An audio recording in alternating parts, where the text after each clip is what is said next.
तो सबसे important ratio है, इसका नाम क्या है, रिटर्न ऑन कैपिटल एम्प्लॉयड या फिर आरओआई, रिटर्न ऑन इन्वेस्टमेंट। अब मैंने क्या बोला कि एक तो इसका क्वेश्चन भी आने के चांसेस ज्यादा है, प्लस अगर मैं बात करूँ प्रैक्टिकल एस्पेक्ट से तो वो भी बहुत इंपॉर्टेंट है। रिटर्न ऑन इन्वेस्टमेंट, आपने इन्वेस्टमेंट लगाई, आप सबसे पहले क्या चेक करते हो कि मेरे को ये पैसा कमा के कितना देने वाला है, उसको क्या बोलते हो, रिटर्न ऑन इन्वेस्टमेंट।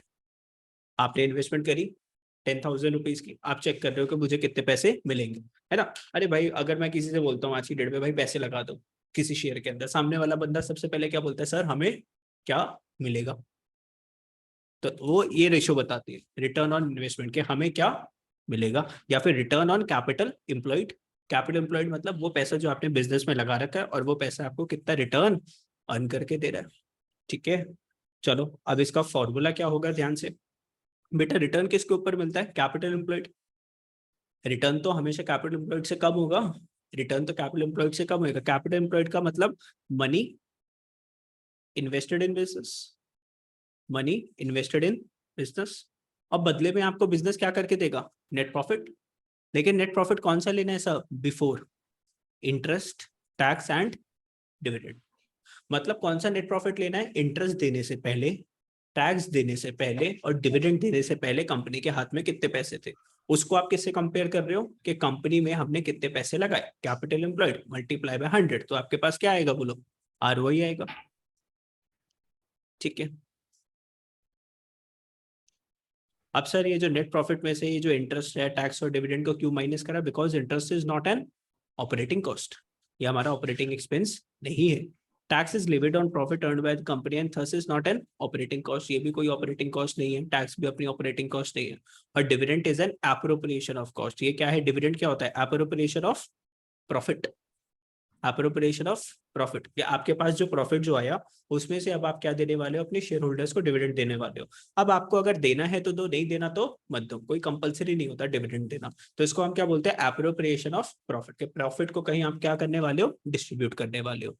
ठीक है, अब बेटा जो कैपिटल एम्प्लॉयड है ये आपने गुडविल में भी तो निकालना सीखा था, कैपिटल एम्प्लॉयड आप लोगों ने गुडविल में भी तो निकालना सीखा था। दो साइड से आप कैपिटल एम्प्लॉयड निकालते थे, या तो आप लाइबिलिटी साइड से निकालते थे या फिर कैपिटल एम्प्लॉयड किस साइड से निकालते थे, एसेट साइड से निकालते थे, है ना। अब अगर मैं बात करूँ कैपिटल एम्प्लॉयड, अगर आप लाइबिलिटी साइड से जाते थे तो आप क्या करते थे, किस किस को ऐड करते थे, बेटा शेयर होल्डर्स फंड्स को आप लोग ऐड करोगे, प्लस किसको ऐड करोगे, नॉन करंट लाइबिलिटीज को प्लस करोगे। तो शेयर होल्डर्स फंड्स में शेयर कैपिटल आ गया और रिजर्व्स एंड सरप्लसेस आ गए, तो शेयर कैपिटल को प्लस करो, रिजर्व्स एंड सरप्लस को प्लस करो, और किसको प्लस कर रहे हो, नॉन करंट लाइबिलिटीज को। बेटा क्या करंट लाइबिलिटीज को मैंने प्लस करा, नहीं, मैंने सिर्फ किसको प्लस करा, शेयर होल्डर्स फंड्स, उसमें क्या क्या आ गया, शेयर कैपिटल आ गया प्लस रिजर्व्स एंड सरप्लस आ गया बेटा, और किसको प्लस करा है, नॉन करंट लाइबिलिटीज। बेटा करंट लाइबिलिटीज को मैंने प्लस नहीं करा, क्योंकि करंट लाइबिलिटीज तो मुझे अभी 12 मंथ्स के अंदर क्या करना है, पे करना है वाला, तो वो मेरी कैपिटल एम्प्लॉयड में नहीं आती। फॉलोइंग आर डिडक्टेड, इन चीजों को माइनस करना पड़ेगा कैपिटल एम्प्लॉयड के अंदर, किस किस को माइनस करना पड़ेगा, बेटा गुडविल को माइनस करना है आपको, नॉन करंट इन्वेस्टमेंट्स को आपको माइनस करना है, और फिक्टिशियस एसेट्स को आपको क्या करना पड़ता है, माइनस। फिक्टिशियस एसेट्स वो एसेट्स है जिसको हमने माना है एसेट्स, लेकिन वो एक्चुअल में एसेट्स नहीं है, जैसे large advertisement expenditure, deferred revenue expenditure जिसको आप बोलते थे। Non trade investments, non trade investments मतलब वो इन्वेस्टमेंट जिनका बिजनेस से लेना देना नहीं है, और गुडविल को भी आपको क्या करना है, हटाना है, तो ये चीजें आपकी क्या हो जाती है, माइनस हो जाती है। तो मतलब कहना क्या चाहते हो सर, बेटा कैपिटल एम्प्लॉयड दो साइड से निकलता है, एक तो निकलता है लाइबिलिटी साइड से, लिख लो फटाफट से, कहां से निकलता है, लाइबिलिटी साइड से निकलता है। लाइबिलिटी साइड में किस किस को प्लस करना है, सर शेयर कैपिटल को प्लस कर दो, प्लस कर दो रिजर्व्स एंड सरप्लसेस को, और प्लस कर दो नॉन करंट लाइबिलिटीज। सर अगर क्वेश्चन में गुडविल गिवन है और फिक्टिशियस एसेट्स गिवन है तो उसको माइनस कर दो, तो माइनस कर दोगे गुडविल, माइनस कर दोगे नॉन करंट इन्वेस्टमेंट, और माइनस कर दोगे फिक्टिशियस एसेट्स। ये तो हो गया आपका लाइबिलिटी साइड से कैपिटल एम्प्लॉयड। कैपिटल एम्प्लॉयड का मतलब वो बनी जो मैंने बिजनेस में लगाई ना भाई, शेयर कैपिटल मतलब बस एडवर्टीजमेंट एक्सपेंस, मतलब है, एडवर्टीजमेंट सस्पेंस। हाँ फिक्टिशियस एसेट जैसे डिफर्ड रेवेन्यू एक्सपेंडिचर। तो बेटा शेयर कैपिटल वो कैपिटल थी जो आपने शेयर होल्डर से पैसे लगाया बिजनेस में लगा दिया। रिजर्व्स एंड सरप्लस का मतलब आपके खुद की सेविंग्स, आपका खुद का पैसा जो बिजनेस में लग रखा है ना, रिजर्व्स का मतलब क्या है, सेविंग, सरप्लसेस का मतलब प्रॉफिट जो आपने बिजनेस में लगा दिया, नॉन करंट लाइबिलिटीज मतलब जो आपने बड़े बड़े लोन ले लिए बैंक से 4 साल के, 5 साल के, 10 साल के, और वो पैसा आपने किस में इन्वेस्ट कर रखा है, बिजनेस के अंदर। तो प्रैक्टिकल है, फॉर्मूला नहीं है कुछ।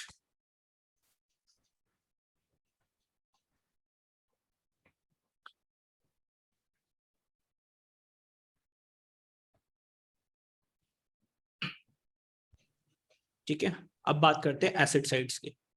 एसेट साइड से हम क्या निकालेंगे, कैपिटल एम्प्लॉयड। तो बेटा एसेट साइड से कैपिटल एम्प्लॉयड कैसे निकलेगी, देखो फटाफट से। नॉन करंट एसेट्स को प्लस करोगे, और प्लस करोगे किसको, वर्किंग कैपिटल को प्लस कर दो। तो वर्किंग कैपिटल को प्लस करने का मतलब क्या है, current assets minus current liabilities. तो बेटा नॉन करंट एसेट्स को प्लस करा, करंट एसेट्स को माइनस कर दी, करंट लायबिलिटीज। तो बेटा क्या बचेगा बैलेंस शीट के अंदर, सर शेयर होल्डर्स फंड्स ही तो बचेगा, और क्या बचेगा, नॉन करंट लायबिलिटी। ध्यान से देखो, ध्यान से देखो फॉर्मूले को, देखो रटना नहीं है अपने को। Non current assets plus current assets, इन दोनों को प्लस करा तो क्या इसके अंदर सारी एसेट वाली साइड आ गई, सारी एसेट्स वाली साइड आ गई। अब एसेट किसके बराबर होती है, capital plus liability. Asset is equals to capital plus liability, accounting equation आपने पढ़ी थी। और बेटा उसमें से मैंने कौन सी लाइबिलिटीज हटा दी ना, लाइबिलिटीज में 2 लाइबिलिटीज आती है, non current liability plus current liability. कौन सी लाइबिलिटी हटा दी मैंने, करंट लाइबिलिटी हटा दी, कौन सी बची, नॉन करंट लाइबिलिटी। तो बेटा फॉर्मूला सिर्फ क्या बचाना, capital plus non current liability. और कैपिटल का मतलब फिर दोबारा से आपका ही वही, share holders funds plus non current liability. समझ रहे हो मेरी बात, नहीं समझ रहे, इसमें कौन सी एसेट्स नहीं लेनी आपको, बेटा अगर आपके पास कोई गुडविल है तो वो गुडविल आपको नहीं लेनी, जैसे ऊपर आपने गुडविल को हटाया। फिक्टिशियस एसेट्स अगर कोई गिवन है तो वो फिक्टिशियस एसेट आपको नहीं लेना।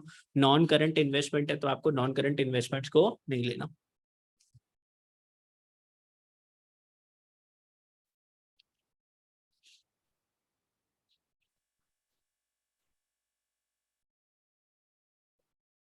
अब देखो, अगर आपको क्वेश्चन में नॉन करंट इन्वेस्टमेंट्स गिवन है, अब आप इसको कौन सी इन्वेस्टमेंट मानोगे, सर ये ट्रेड इन्वेस्टमेंट है कि नॉन ट्रेड इन्वेस्टमेंट है। देखो it is assume that all non current investments are trade investment.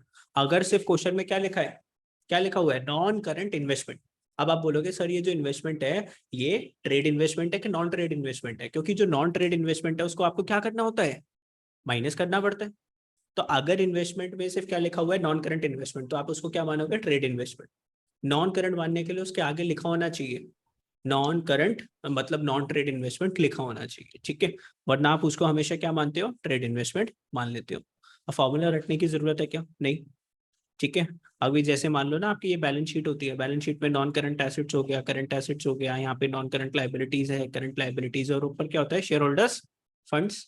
तो एसेट साइड में आपने क्या करा, इसको प्लस करा, इसको प्लस करा, बेटा माइनस कर दिया इसको, बेटा बैलेंसिंग फिगर यही तो बची है ना। चलो अब क्वेश्चंस को सॉल्व कर लेते हैं।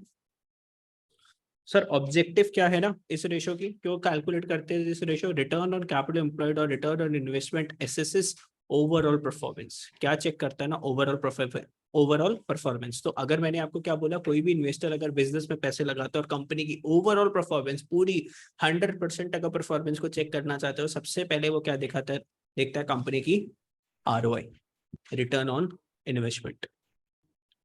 It means how efficiently resources of business are used, कितने अच्छे से बिजनेस के रिसोर्सेज को हमने क्या कर रखे हैं सर, यूटिलाइज